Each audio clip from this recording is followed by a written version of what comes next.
Isso acontece, no mais das vezes, quando o indivíduo ele é exigido pelas circunstâncias sociais.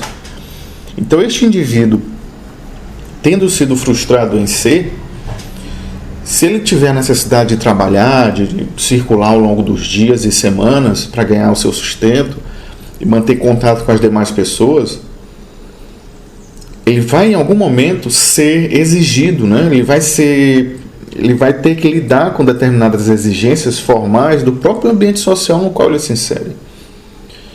E isso, no mais das vezes, faz com que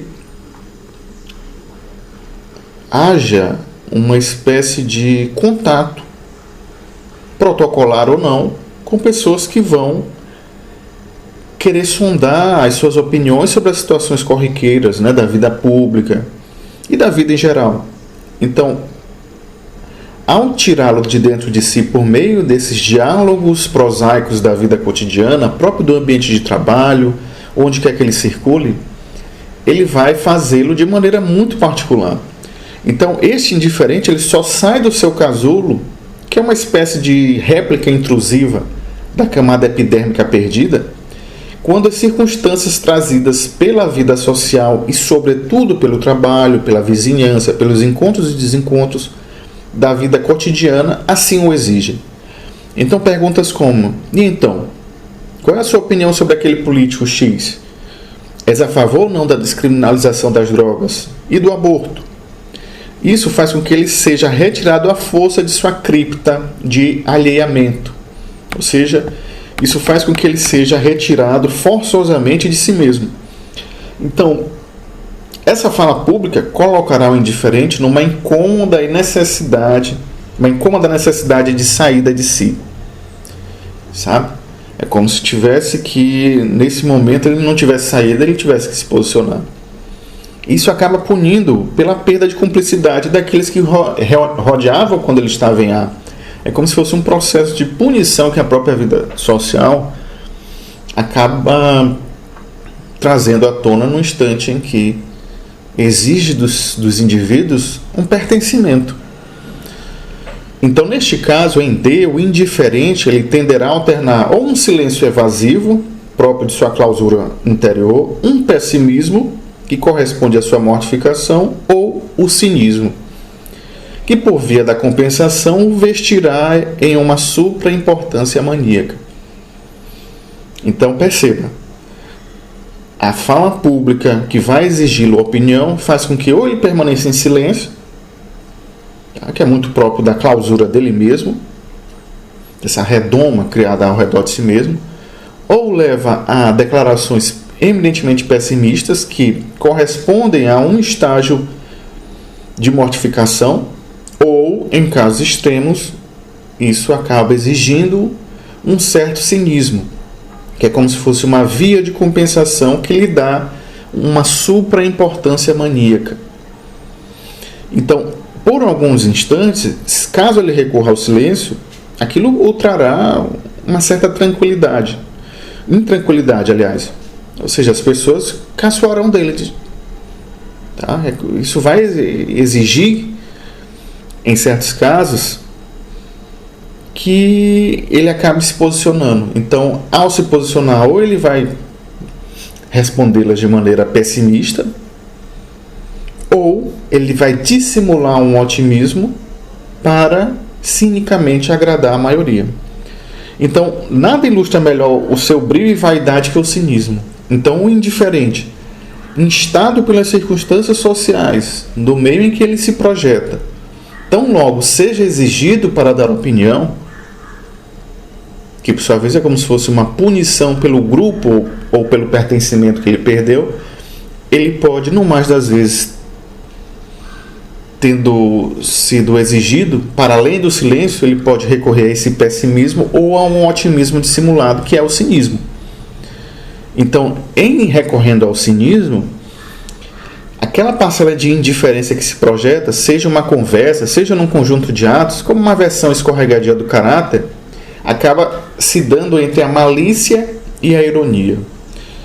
Isso nos leva, por sua vez, à maldade com verniz da ironia, a que o Oscar Wilde referiu como a propriedade mesma do cínico, que é aquele que, segundo o Wilde, é um indivíduo que sabe o preço de tudo, mas não o seu valor. E isso revela, portanto, esse traço deste indivíduo em D. Ele eleva a indiferença ao nível perverso da maledicência. Então, projetando-se por via das compensações daquilo que perdeu em A, como alguém cujos méritos submetem o mundo, nesse desnível em que ele se vê em certa posição de onipotência, o cínico ele se vê a uma altura de quem está plenamente habilitado e de posse do martelo da história. Aquele de cuja isenção se pode esperar a justiça, a piedade, a lealdade e consequente grandeza sobre-humana. Sendo muito mais danoso que o indiferente, pois decalca artificialmente o indivíduo espontâneo em A, o cínico só se volta para situações em que sua suposta grandeza se pode afirmar. A exemplo de quem, em rede social, só se presta a comentar, repostar e incentivar campanhas e benefícios de pessoas em prejuízo material ou espiritual, pobres, desassistidos, desesperançados, doentes, injustiçados ou desamparados em geral. Então, na atualidade, isso não é sequer percebido. Mas indivíduos que se frustraram ao longo da vida e se colocaram numa posição que já não suportam mais a solidão, como se fosse uma tentativa de reabilitar e restaurar o convívio epidérmico perdido em A, esses indivíduos eles vão dissimular o seu pessimismo recorrendo, portanto, a esse artifício da maledicência. Tá? E esse artifício da maledicência ele vai fazer com que tais indivíduos se projetem a uma certa altura em que, habilitando-se para julgar a história, julgar o mundo, ele só desce desse pedestal para se pôr em posição diametralmente oposta daqueles que estão numa posição muitíssimo inferior. E aí, se voltando para esses indivíduos, pobres, desassistidos, desamparados, ele expressa sem o saber o seu nível de cinismo. Ele jamais se referiria a alguém que está numa posição eminentemente acima, pelo simples fato de que isso reabilitaria o senso de rejeição em A, de pessoas que outrora eram seguras e estavam num processo de estima mútua, tá? Naquela partilha epidérmica da cumplicidade, do diálogo, que por sua vez traz consigo um traço de segurança expansiva a todos aqueles que pertencem ao grupo. Então, tendo perdido aquele grupo em A, e o processo de rejeição se intensifica em frustração, e ele não resolve a tempo, esse cinismo cria naturalmente um certo desnível que o coloca acima dos réis mortais. E ele só sai do seu casulo ou da sua torre de marfim quando as circunstâncias sociais lhe revelam alguma injustiça, contra a qual ele está, digamos, pretensamente habilitado. Tá? Portanto, o cínico é aquele indivíduo que, mal disfarçando a sua total indiferença para com o mundo, ele abre as portas de sua morada interior, desse castelo apoteótico criado em sua cabeça, apenas para o ato simultâneo de, ao ver um pequenino, alguém em condição muito mais adversa, ele evidencia para si a sua própria grandeza, valendo-se para isso de gestos, palavras e níveis de espontaneidades manifestadas por aquela pessoa que anteriormente em A lhe virou as costas exatamente por mensurar e desnudar o seu desvio de caráter. Portanto, o giro que se empreende na caixa dos sintônicos afetivos, ele sai de A como aprovação, ou seja, um grupo que dispõe uma partilha mútua de uma segunda camada epidérmica de cumplicidade.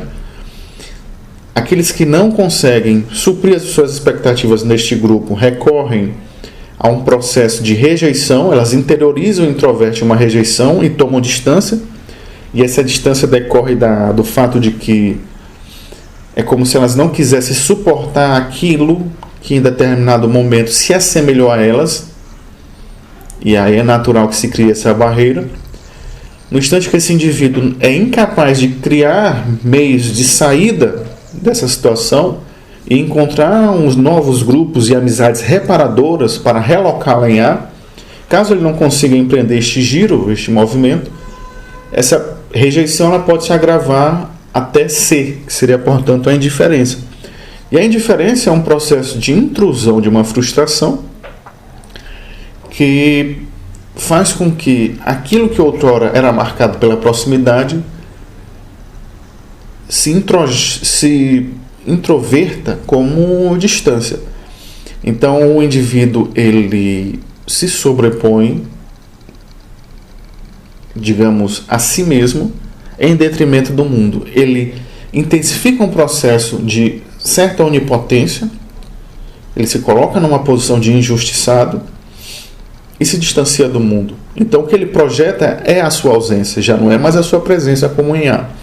A sua ausência se projeta. Isso configura, portanto, a indiferença. E aí ele vai alimentando aquele senso de injustiça, ele vai se enclausurando, né, com esses reclames interiores ávidos por reparação. E pode ser que, em um extremo, isso acabe configurando um processo obsessivo mesmo, né, um processo maníaco, de tamanha injustiça e enclausuramento que só sairá de si quando as exigências sociais do trabalho, da vizinhança e da vida pública o exigirem.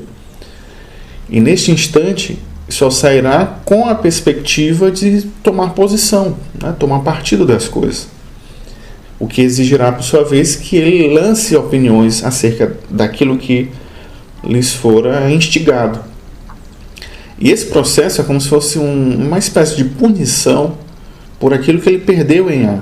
Como se a vida pública estivesse punindo pelo grupo, ou pela perda de um grupo correspondente em determinadas circunstâncias da vida. Então, logo ele seja exigido, ou ele permanecerá em silêncio, né, em sua clausura interior, ou, se instigado, né, de maneira acérrima ou agressiva, pode ser que ele recorra a um certo pessimismo que é correspondente a um nível de mortificação, ou, em um caso extremo, ele dissimule esse mesmo pessimismo recorrendo à sua versão paródica, que é o otimismo. E isso, em dada circunstância, acaba intensificando o processo de desnível que ele empreende com o resto do mundo por sobre o qual ele deposita apenas ausência. E ao fazer isso, ele incorre no cinismo, que é como dizia o Oscar Wilde, em remissão ao cínico, é o indivíduo que sabe o valor das coisas, aliás, é o indivíduo que sabe o preço das coisas, mas não o seu valor, não sabe o valor correspondente delas. Então este cínico ele transita entre a ironia e a maledicência, a malícia. Tá? Então, como ele se vê numa posição de injustiça extremamente intensificada, ele só vai sair de si para se posicionar em circunstâncias que a sua superioridade seja evidenciada. E ele faz isso, no mais das vezes, em redes sociais, voltando-se para aqueles que, de maneira eminentemente objetiva, estão em posição desfavorável. Tá? E é o que se observa em linhas gerais na atualidade. Então, ao fazer isso, ele tenta dissimular uma certa segurança daquele que em A ele perdeu. Tá? É como se ele pudesse, de maneira demoníaca, inverter os sintônicos até desabrigar de maneira artificiosa aquilo que ele não tem, que é essa segurança. E a falta desta segurança é que muito provavelmente o distanciou daquele grupo epidêmico dos que rodeiam os indivíduos em A. Então essa é a exposição sobre a caixa dos sintônicos afetivos, que é um estudo muito recente que tenham feito, e espero muito em breve, dar continuidade. Muito obrigado e até a próxima.